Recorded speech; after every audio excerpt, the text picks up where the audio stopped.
At 0300 hours, the Coalition embassy stirred with a distress signal no drill had prepared for.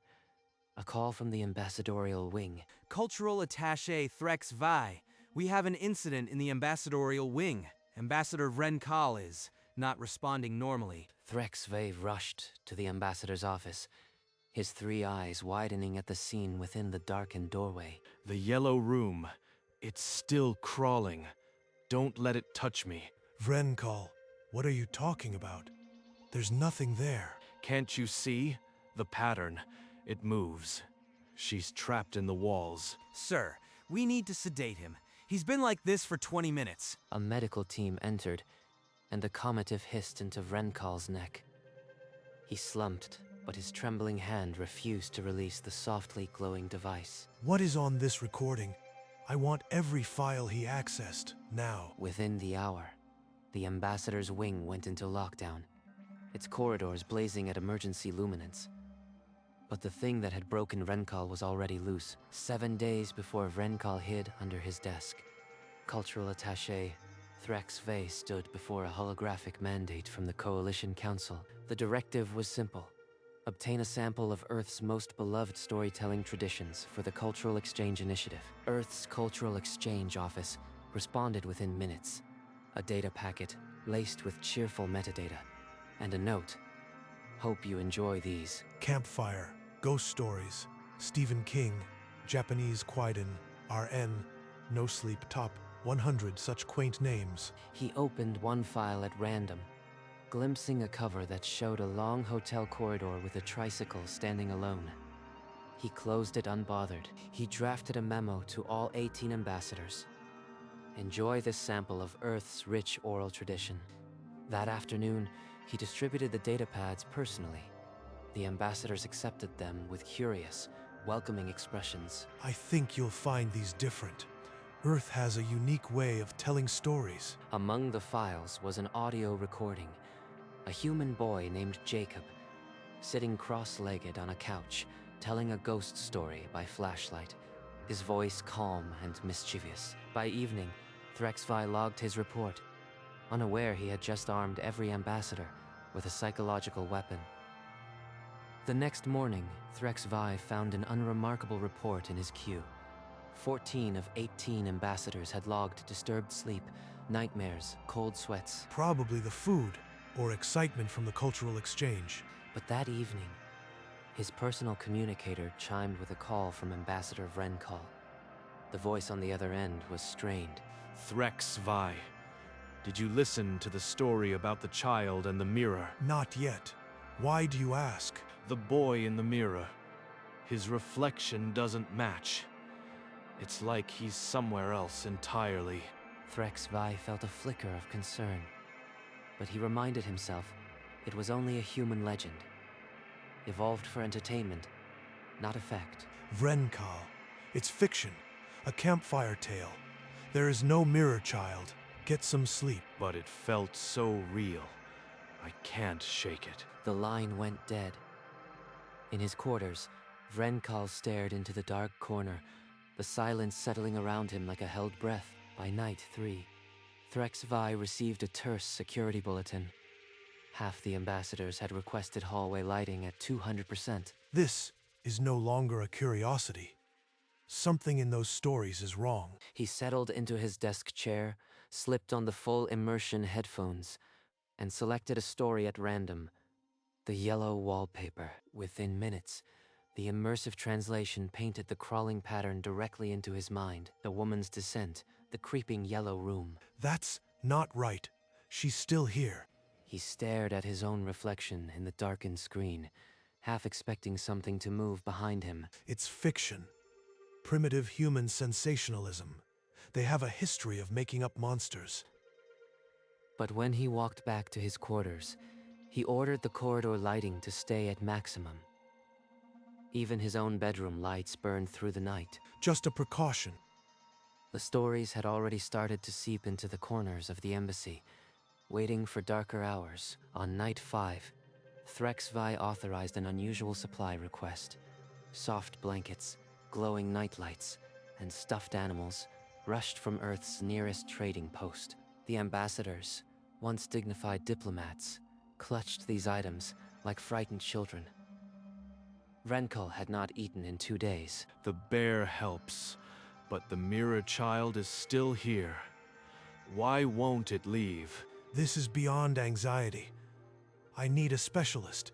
Now. Dr. Zilnar, the Coalition's head of psychiatric services, scanned Renkal with a neural imager.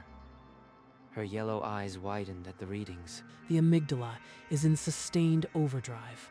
I haven't seen this pattern before, not in any species. It may be a mass psychogenic reaction to unfamiliar mythic archetypes. Human folklore might trigger latent anxieties. She prescribed rest and mild sedatives. The ambassadors complied, but the requests for more comfort items surged into the dozens. A cultural misunderstanding. That would explain it. But why does my own skin still crawl at the thought of that yellow room? The embassy's corridors now resembled a pediatric ward, blanket forts, nightlights plugged into every socket, and a silence that felt like held breath. At 0300, the nightmare went public. Security Chief Ralhok's call had already pulled Threxve into a scene he would not forget. Renkal under his desk, shrieking about the crawling yellow room. Seal the ambassadorial wing. No one in, no one out. And bring Dr. Zilnar. Sir, 2 more ambassadors just collapsed in the corridor. They're saying they see something in the dark. The sedatives have stopped working. Ambassador Renkal's fear response is now self-sustaining. He may never come back to us. Then we go to the source. I am sending a priority channel to Earth. They'll explain this. In his darkened office, Threxvi composed a message, his fingers trembling slightly as they tapped the holographic keys. Priority transmission. Earth cultural exchange. The stories you provided are causing severe psychological trauma across the ambassadorial corps. We need answers immediately. He sent it before he could second-guess himself. Somewhere deep, he already knew the answer would be worse than silence. In the corridor outside, a third ambassador slumped against the wall, pointing into an empty corner and whispering a single word. Children. The Coalition embassy went into full lockdown, its spires blazing against the stars, while a silent scream for help traveled through subspace toward Earth. Earth's answer came not as a written report, but as a live holographic connection to a quiet office, where a human psychologist named Dr. Samuel Park sat waiting. Cultural Attaché Threxve. I've reviewed the symptoms. What you are experiencing is not a cultural misunderstanding. It's evolutionary biology. On Earth, horror stories evolved as a survival mechanism. Our ancestors learned to fear the dark and the predator. By telling tales around the fire, our brains developed a callus, a hardened response to fictional terror. Your species never had that need. Your worlds didn't breed the same monsters. When you listen to a ghost story, your brain treats the threat as real. No buffer, no defense. It bypasses all rational thought and hits the primitive fear center directly. You are saying these stories are weapons? Not intentionally. But to an unevolved mind, yes, they're cultural artifacts that act like psychological hazards. Effective. Untreatable with your current medicine. Threxve remembered Vrenkal's screams, the trembling ambassadors, the blanket forts and nightlights, all of it suddenly making a terrible kind of sense. What have we done? And in his Earth office, Dr. Park could only watch the Coalition's cultural attaché crumble under the weight of a truth that would soon echo through the entire galaxy. Within the hour, Threxve summoned the remaining ambassadors to the council chamber. They came clutching nightlights and fear. He displayed Dr. Park's findings, a cruel diagram of evolutionary mismatch. The human amygdala's callus versus their own raw, undefended fear. One ambassador, hollow-eyed, described the Japanese ghost story that had placed a smiling woman in his mirror. He had not looked away in 3 nights. Another, trembling under a blanket, whispered about the clown from a story called It. She had not slept more than 2 hours since. The chamber erupted. A junior ambassador shouted that Earth had sent them these stories deliberately, a cultural weapon disguised as a gift. The accusation hit like a blade. Earth's office sent them with smiles, but the evidence was damning. I don't believe it was intentional, but the damage is done. We must decide how to protect ourselves. The debate raged, but the motion to classify all human horror media as a Tier 1 psychological hazard was carried forward to a formal vote. We are about to treat bedtime stories like biological weapons. What have we become? The ambassadors filed out into the blazing corridors, knowing the vote would come before the next sunrise. And the horror still waited in every datapad. The vote came before the next sunrise. With trembling hands raised, the Council unanimously decreed all Earth horror media a Tier 1 psychological hazard. The order was immediate. All files must be deleted within the hour. Future import banned. The directive echoed through every datapad on the station. Enforcement falls to me, but I've only heard one story, and the yellow woman still breathes at the edge of my mind. As he stepped out of the council chamber, a trembling hand caught his sleeve. Vrenkal, still shaking, his eyes hollow. You've only tasted one story. There are thousands. I have no interest. Stories that make the Yellow Room feel like a nursery rhyme. They're waiting for you. The pull was undeniable.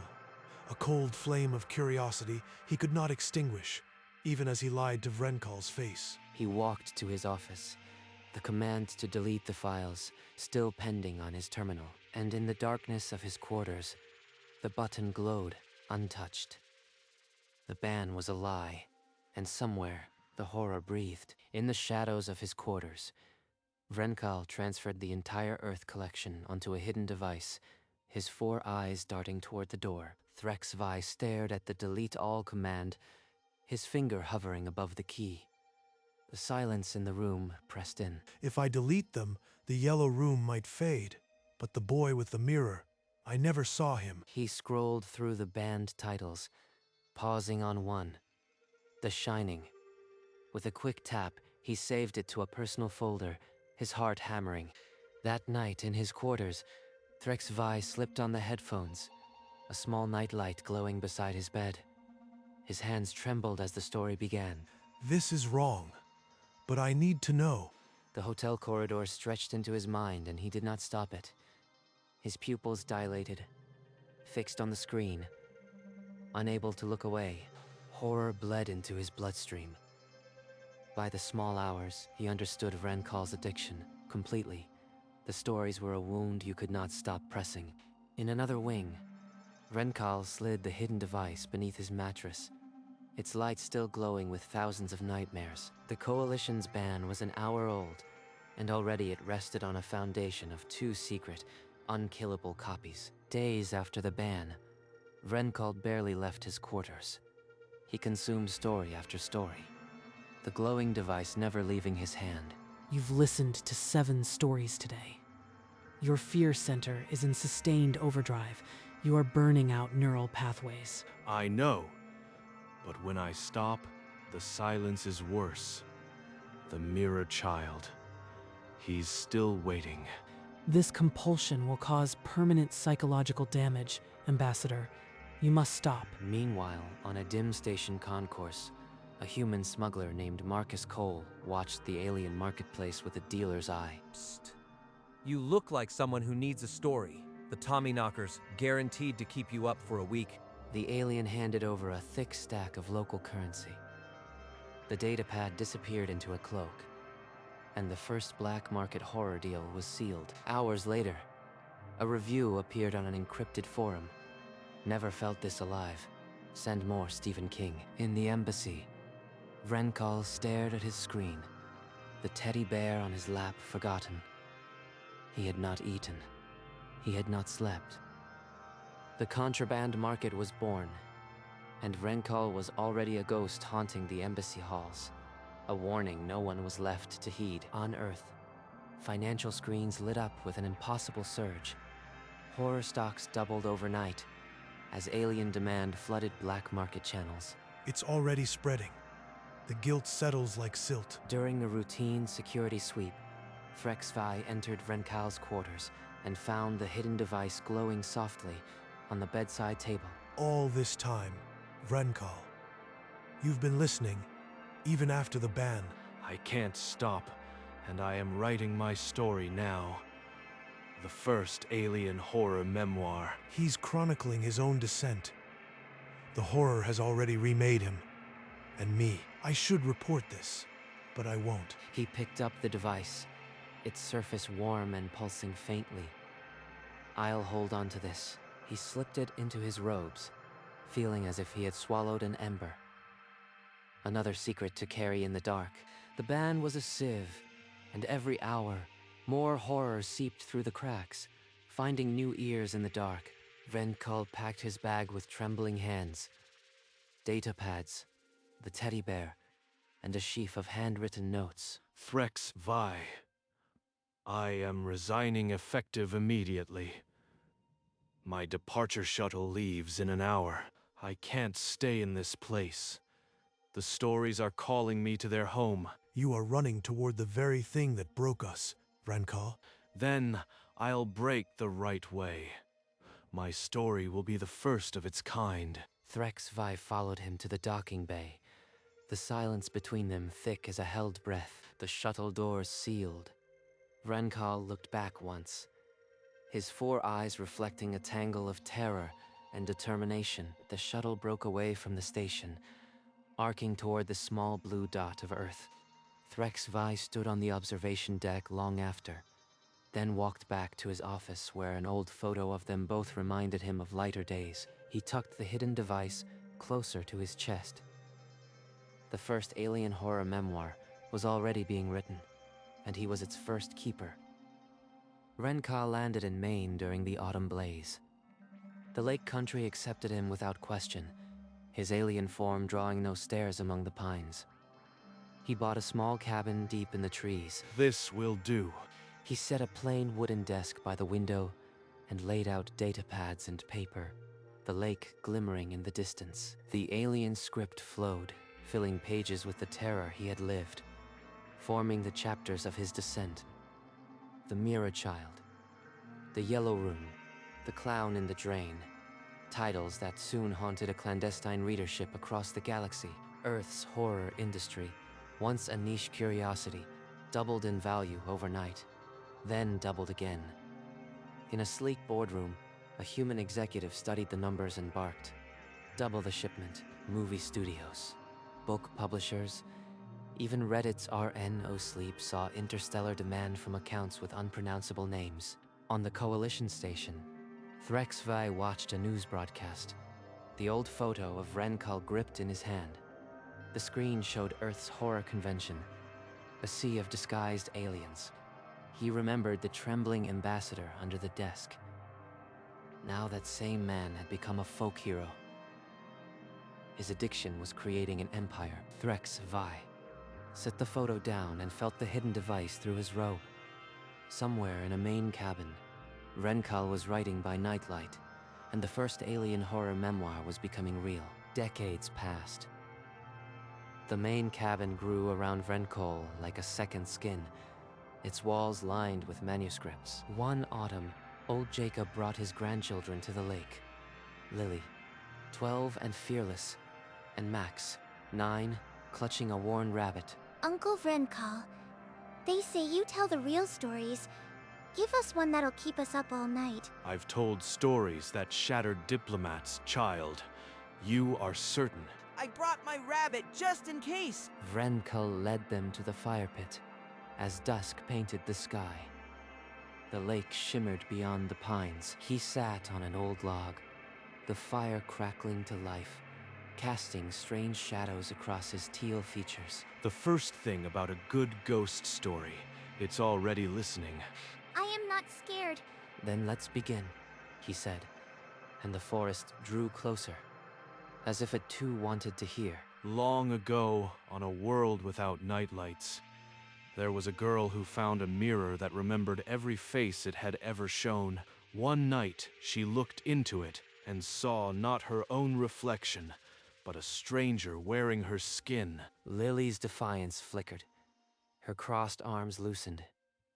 The fire suddenly seemed dimmer. Max pulled his stuffed rabbit closer, its worn ear pressed against his cheek. The stranger in the glass smiled with her mouth, but the eyes were wrong.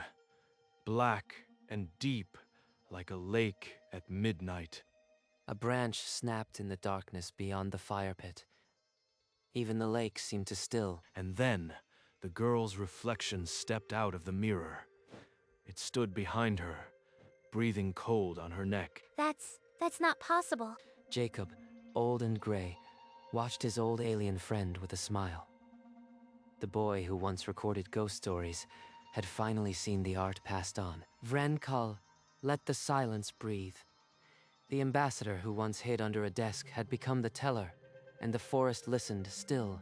Okay, that was scary. Like, actually scary. I am never looking in a mirror again, ever. Now you understand. A good story doesn't end when the teller stops. It lives in the listener. Later, in the dark of the cabin, the grandchildren slept. A small moon-shaped nightlight glowed between the bunk beds, and Vrenkel paused in the doorway, watching. On the mantelpiece, beside a framed photo of a boy holding a flashlight, the original recording device still glowed softly, its decades-old files intact. The memoir was finished. Vrenkel bound the manuscript by hand, and on the final page, he wrote to the last line in elegant alien script. On the Coalition station, an aged HFY received a small data package. The cover read, "Memoirs of a Fearful Night," by Vrenkel. He opened the dedication and read aloud, "To those who fear the dark, and those who tell the tales." His old eyes glistened. In a distant cargo bay, a Coalition patrol seized a crate of banned Stephen King datapads. Within the hour, a smuggler replaced them with fresh copies, and in the Maine woods, a small cabin window glowed with the soft light of a moon-shaped nightlight. The stories and the fear would never stop. In HFY's shadowed quarters, the old cultural attaché closed the last page of Vrenkal's memoir. The hidden device still glowed in his palm, pulsing with the same unkillable fire across the galaxy. In dorm rooms lit by stolen nightlights, young aliens read the memoir in secret. Some started writing their own terrors on Vrenkal's manuscript. The final word was not end, but a question mark, shimmering with the same curiosity that had once pushed him under a desk. The black market had become a festival of forbidden words. In hidden bazaars, aliens lined up for smuggled datapads, the ban a distant echo. On his cabin porch, Vrenkel sat alone, the moon-shaped nightlight beside him. The fear that had once consumed him now warmed the pages of 100 hidden libraries. When the grandchildren visited one last time, Vrenkel showed them his own recording, the boy Jacob's voice, now hoarse with age, reading a new ghost story back to him. The shuttle carried the children away, but Lily pressed her face to the glass, shouting something Vrenkel couldn't hear. She was laughing. In the Coalition Station's central corridor, a faded hazard poster hung, ignored. Someone had scribbled beneath the warning, "Have you read the story of the Mirror Child?" Vrenkel closed his cabin door for the night, the small moon-shaped light glowing steady. He had become the storyteller he once feared, and across the galaxy, billions slept with the lights on, because when a story truly bites, the dark never forgets. HFY, now aged and grayscaled, requested a quiet retirement to the old embassy archives.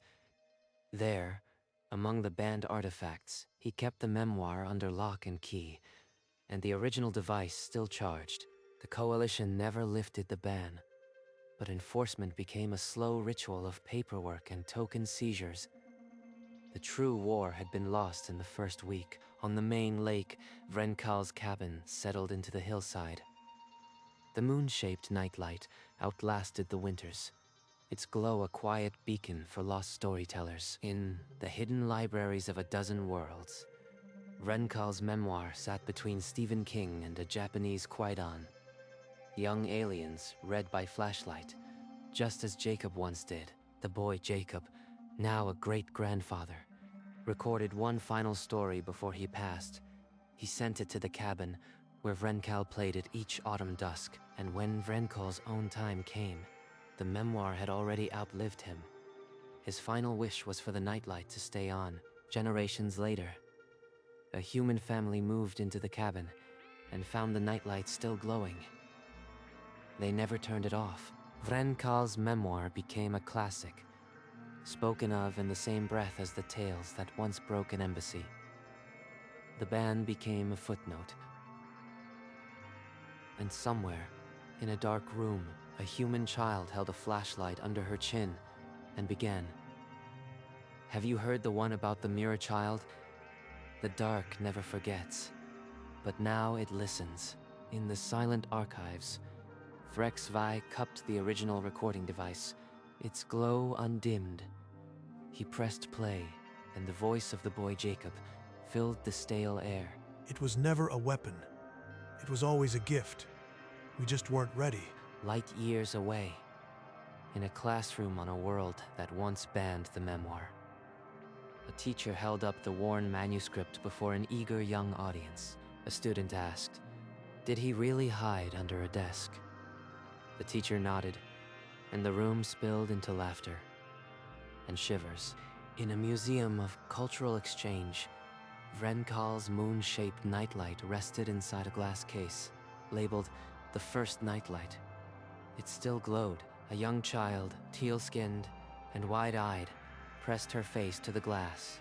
Just as another child once held a flashlight under his chin, HFY set the photo of himself and a younger Vrenkal beside the device.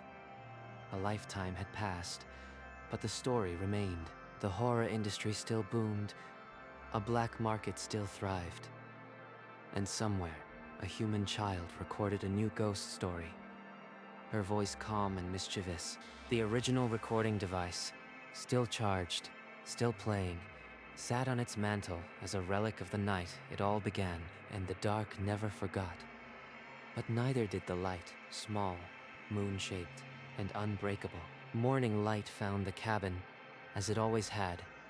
The nightlight still glowing in the kitchen window, a small beacon at the edge of the woods. Beside the framed photo of a boy with a flashlight, the original device pulsed gently, its battery enigma that outlasted generations. A young teal-skinned child, the same from the museum, read under her blanket. The memoir propped open, her own nightlight casting a safe circle. In the embassy archives, HFY's hand finally went still, the device resting on his heart, a quiet smile on his scaled face. The museum nightlight burned on, labeled in 100 languages, as visitors from a dozen worlds paused in its quiet radius. In a dark living room, a grandmother held a flashlight under her chin, and her grandchildren leaned in, their eyes already beginning to gleam. The cabin door stood open to the autumn breeze, as if waiting for someone to return. Inside, the nightlight flickered once, then steadied. The galaxy kept spinning, pinpricks of light burning in every window, a trillion nightlights defying the dark. And a child's voice recorded long ago, whispered from the device on Vrenkal's mantle. The best part about a ghost story is it's never really over. The moon-shaped nightlight gave one last pulse, and the night, for all its hunger, held its breath.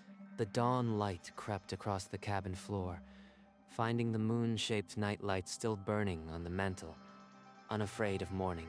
The original device hummed its eternal charge, the boy Jacob's voice still whispering his ghost story into the empty room. On the desk, Vrenkal's memoir lay open to the final question mark, the ink sharp as the day he set the pen down. A light year away, a young teal-skinned student placed a fresh flower at the foot of the museum exhibit, where the first nightlight glowed. The flower trembled in the draft from the case, and the child smiled, her own nightlight waiting for her at home. HFY's name had been etched into the archive wall, beside a small plaque, He kept the story safe. The Coalition's ancient ban remained on digital books, unread and unenforced. A ghost of a ghost story. In the main cabin, a new family dusted the old desk, leaving the nightlight and the recording device exactly as they found them. And on a world where darkness had once been a comfort, billions now slept bathed in the soft glow of a moon-shaped light. The night had held its breath.